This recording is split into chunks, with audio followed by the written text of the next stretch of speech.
What's going on, guys? My name is Eldeniro and welcome to episode 49 of my Leicester City career mode on FIFA 15. We're starting this episode off by making a bid for Stephen Cocker from QPR. We actually got knocked back on our initial bid, and something I need to let you guys know of is that this episode is actually a little bit ahead of stuff that happened. I played a game against Fulham in the FA Cup, the third round fixtures, and we drew 2-2 in that game, but the file actually didn't record properly on the Elgato and it wouldn't drag into Sony Vegas because it was corrupted, so I don't have the footage of me doing that. But the only thing that you missed is a 2-2 draw with Fulham, and we're going to play the replay of that in this episode, so I'm really sorry about that. It's the first time it's ever happened, and I don't think it will ever happen again. It was just a weird thing. But as you see, we're offering a contract to Lewis Muriel after we made a £7.5 million bid for him, and our £5 million bid for a Corey from Villa has been accepted as well, because I decided we're going to get a new centre back. I just feel like it's something that we need at the club and it's something that I want to do.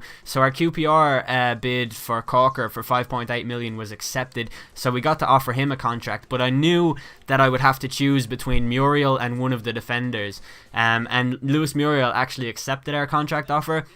So I went straight in and accepted him. So as you see, we have 5 million and 27 grand left, which leaves us with not a lot of money, and in fact it brings the potential deals for either centre half into jeopardy. So what I did after that was what any sane person would do after I offered Yoris Okore a better contract. After I actually went into my transfer budget and moved more money into wages so that I could offer him a contract, even though I couldn't actually pay for the deal just yet. I was prioritising this because afterwards what I did was I went to the board like I have done every single season, and see, they want us to qualify for the Champions League, and that was the goal, was to reach the knockout stage. So I quite simply changed that, or sorry, they wanted us to reach the group stages, so I changed that to reach the knockout stage because that's what we've already done, but they don't know that we've done it. So I changed that and I asked them for £7 million, which I don't actually think is cheating. I just think it's playing the game cleverly. But they offered us £4.245 million, which naturally I accepted. So we get more money into the kitty, and that allows us to bring in a centre half, which we will do in this episode. It will be either a Corey or Cocker, and I hope you guys agree with the decision that I went with afterwards. But our first game of this episode is against West Bromwich Albion, and we already played them in the last episode. We lost to them. They're kind of our Achilles heel. They're a very difficult team to play against, and we went with the 4-5-1 formation, and I think I found out why I struggle against West Brom and even QPR for possession is just because of the way that this formation is structured. It leaves us with just two CDMs who operate in midfield, and everybody else is essentially a forward. But this was Lewis Muriel's debut. He hit the ball wide in the 26th minute, and Fulham came forward, or sorry, West Brom came forward 6 minutes later with the ball coming to this guy on the left wing, whose name I'm not going to attempt to pronounce, but he crosses it in towards Roof, whose header hits off the crossbar, and the rebound was put wide because Luca Ante got to it first. And we come into the second half with West Brom on the front foot, really. Sebastian Blanco and Roof playing well on the left hand side. The ball comes into Jakob, who goes for the header, which strikes off the post, and a botched clearance goes straight to Blanco inside the box, who plays it into Graham Dorrans, who dispatches the ball expertly into the back of the net, in all fairness. An absolutely class goal from the Scottish player, and I think he scored against us last season as well, as far as I remember. But West Brom got a corner kick just past the hour mark, and we did manage to clear it and go on a counter-attack as Wilfried Zaha picks the ball up and just starts bombing down the pitch. And this is where I'm at my strongest. You all know that. He plays the ball into Cheku Kayate, of all people, the the centre-back essentially, who with some nice footwork manages to get into a shooting position and gets so lucky to bundle that into the back of the net at the second time of asking because of the deflections, and that really helped us out. We did get the equaliser in the game. It was very well controlled by him, in all fairness, because he's kind of a donkey sometimes. But in the 69th minute we came forward once again with Mike Leyte just refusing to give up. He is such an absolute hero of a player, but this ball should have been played into Lewis Muriel in the middle because he would have scored, and it was stupid of me to try and get the goal for Leyte when I should have passed it. But I don't know, my composure is not very good on this game, as you know, from the amount the chances that I miss in terms of one-on-ones. But the ball comes to Dorrans in the 76th minute. His shot was saved, and this time we actually cleared it kind of correctly, but it came back to the West Brom player, and eventually Roof's through ball was intercepted by the goalkeeper. Then we come up to the 90th minute. We were on kind of an all-out attack here just because I wanted to get the win, and I felt like I could. Muriel's volley in the 90th minute almost got him the winning goal on his debut. It wasn't to be. It went out for a corner kick, which Ki Sung-young swings in towards John Stones, who goes up with the header and goes so close to giving us the lead, but sadly it couldn't be done. We end that game with a point at the Hawthorns, but I'll take that because West Brom are very difficult to play, as you saw in the last episode, and we come out to find that Corker accepts our contract offer. We had to go and move some money around, but I decided to go for Corker purely on the basis that he has been better when I've played against him, and I just think he'll suit me better. I think there's not really much between either of them, but I like that Corker's that little bit taller, and he makes his debut in this game, which is against Fulham, and this is in the replay. The first game, like I said, ended in a 2-2 draw, and I'm so sorry that you guys couldn't see it, but at least that was the only game that that didn't get recorded as well, you know. Dwight Gale and Scott Sinclair scored the goals in that game, and they both started in this game. This is how the Fulham lineup looks. They've been back in the Premier League for 2 seasons now. I don't think they went back down. Maybe they did, though. I'm not actually too sure. I don't think they're a championship team. I think they're a Premiership team in this game.